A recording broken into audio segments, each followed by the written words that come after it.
Hey everyone, welcome to the PartsEdge podcast. I'm interviewing Melissa here at the NCM Fuel the Future Fixed Op Summit. I said it finally. Every single time I'm like, how do you say this? So welcome. Thank you. It's great to be here. Yeah, and I'm so excited to meet you and interview you and what you guys are doing. How are you feeling about the event so far? It's great. The event is great. Yeah. Great dealers that are here. Obviously, a lot of good thought leadership content on fixed operations, which is, I think the profit center for a lot of dealerships these days, and a lot of people having good conversations. Yeah, people are like focusing on it finally. Exactly. Like, I don't know, I was talking to someone, I'm like, finally we're doing a fixed ops event, so this is so cool. I want to talk about what you're doing because I am like, when I go to these, I get to learn from so many people, and I love having a podcast because I get to ask a bunch of questions.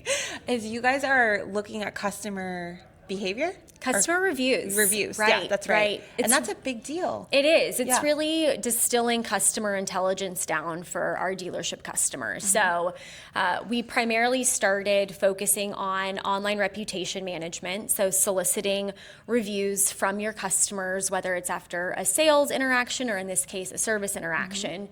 And then being able to respond to those reviews. So showing up online, building trust with customers, showing that you're listening to customers. And then we've actually had about 4 years worth of data, over 19 million reviews that we have captured. 19 million reviews? Yes, and tagged with proprietary tags around topics that are very important specifically to both sales and service operations. So you can see how your customer sentiment is highlighting parts of your business that could use extra attention. That's amazing. Even down to the employee level. Wow. So if you work with Wide Whale, not only do we look at all of your online reviews and your presence and help you in AEO, SEO, et cetera, but we're actually marrying all that data with your DMS data. So you can have operational insights coupled with your customer insights to create an intelligence layer that's really powerful. That is so powerful, because can you imagine just trying to respond to reviews and then look at everything, especially if you have, like, let's say you have 10 stores, like that's a lot of reviews, a lot of information, not only just responding, but also taking it back and understanding what is the actual feedback that's happening. Exactly. Most dealers have up to this point just looked at online reputation as table stakes, right? You want to show up in Google search, you want a good star rating. You need to be responding to your customers, even though a lot of dealers still aren't responding in a way that's as meaningful as it could be. Okay, so you're helping with that too. 100%, yes. And obviously AI plays a role into it, but we very much believe that you still need a human element. So we have an entire team of people, I know, crazy people, that are leveraging AI, but also putting a actual human element to the responses. And they're working with dealers on what is the tone, what is the sentiment, what's the escalation path.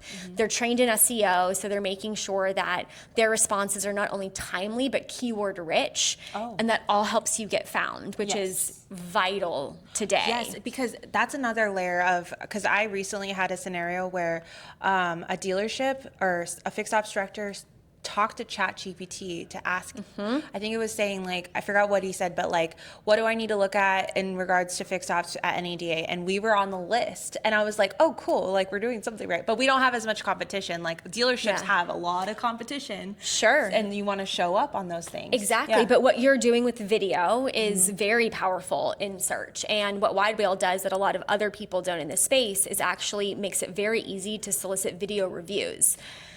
Yes, and in my presentation tomorrow, I'll show you some great video reviews that our customers have generated.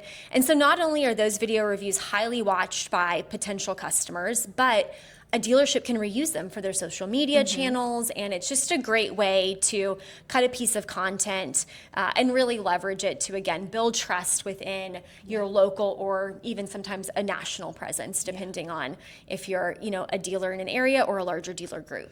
Yeah, I don't know why I didn't realize that you guys were doing video review, like customers capturing the reviews, because that's a big deal. It's not just the written, it's the human actually speaking about their experience. Yes. And videos just watched way more. Shoppers these days don't want to call your dealership for anything. They're going to go research online.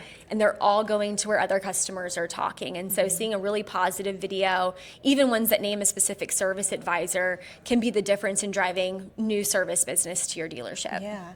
So, okay, every time I talk to a vendor, I'm like, this is a no-brainer. This should be in every dealership. So what are some of the objections or pushback that you're getting with this type of service that you're providing? Yeah, so I think that there's a few things. Some people don't necessarily believe in the power of reviews quite yet. I think there's been a little bit of a historic trend in automotive to only try to get positive reviews and not necessarily look at the whole experience. So you do have some folks that don't necessarily want the negativity to go online.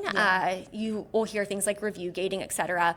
But we think that feedback is a gift, right? Yes. And getting both positive and negative will allow you to, again, create the change that you might need to create within your dealership for sustainable business growth. Yeah, that's because I was just talking to Joe Shaker, and that was the biggest thing is like you have to go to your customers to grow and, and provide the service that they want.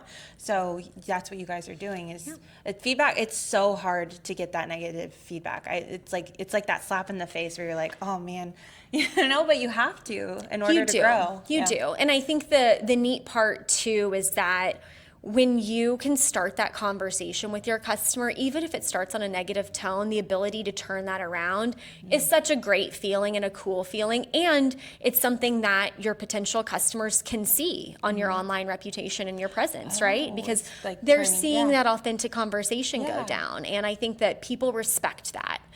And I think the other pushback is everyone has a million jobs, especially in a dealership, right? So that's why we offer services that help both automate and offload some of the I would say more important aspects that are time consuming in order for you to continue to focus on your customer while they're in your dealership, and let us do the solicitation, the review management, and the analysis and intelligence for you. That is a big deal because there are providers out there that provide the information, but like I know with us we are providing but also helping off take some of that work because everyone is wearing 50 fire hats. That's what we always say. Parts managers are wearing 50 fire hats. They're pulled in so many different directions, and with what you guys are doing, it's such an opportunity to grow and improve, and then you can see you can use that to bring in more customers and retain too. Exactly. It's like the whole full circle. Yep. Employee retention's a big one, right? Because if you can identify,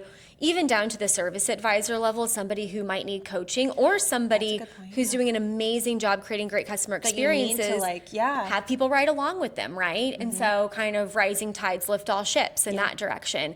And then you're probably investing in the right people in the right areas, and they're going to stay longer with you. And we all know the cost of turnover. It's insane. So employee retention's another big piece of this. I didn't even think about that. Yeah, that's a huge deal. Especially not even just where the training opportunity is, but I think as leaders, sometimes we forget to give someone that pat on the back and give them that highlight of you are doing a really good job and so. I remember when I was, I'm trying to think of an example. I was serving at a brewery and my name got called out Kaylee's awesome. And I was like, oh my gosh, that's so cool. They recognized that I did a good job. Even though it's so small. We were talking with a large dealer group the other day, and one of our customer intelligence assets is an email that gets sent direct to the inbox that even contains verbatims in certain categories. And this person who is a leader in fixed operations, again, for a large dealer group, was so excited about the opportunity for the service manager to call out the people in those reviews in stand-up, right? Because to your point, you want to give the kudos. You want to show recognition. It's not just about fixing problems. It's about highlighting wins and successes as well. Because there are probably, surprisingly, a lot of wins that we just miss. So many. So many, cool. so much to celebrate. Yeah, awesome. So, is there anything that you guys are excited about for the rest of the year? Or I know you're speaking tomorrow, so I don't get to capture the hype of after speaking because there's always that, that energy after. I know actually after I speak, it's I deplete. I'm like, oh my gosh, all that adrenaline.